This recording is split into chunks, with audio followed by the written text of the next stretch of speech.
Selamat pagi Encik Lim, apa khabar hari ni? Selamat pagi doktor. Saya ada masalah itu dengan depan itu punya lah.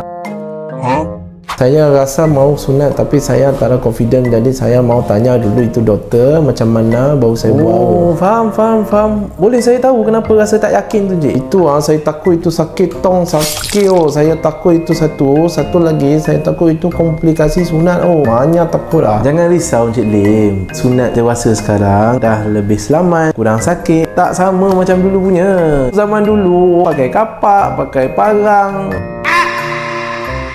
Sekarang mana ada Cik? Sekarang orang guna ni stapler nama dia. Masa pemulihan pun cepat Cik Lim. Dalam 1-2 minggu dah baik sepenuhnya, dah cantik. Hari ni sunat, esok ada yang boleh masuk kerja Cik. Doktor you betul lah, tak ada main-main lah. Tak ada komplikasi lah, betul? Risiko komplikasi kalau guna alat-alat moden ni sangat 2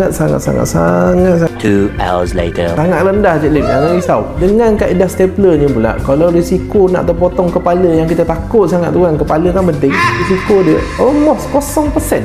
Okay, terima kasih doktor. Sekarang kita kasih proseed juga. Okey, jom kita buat sekarang.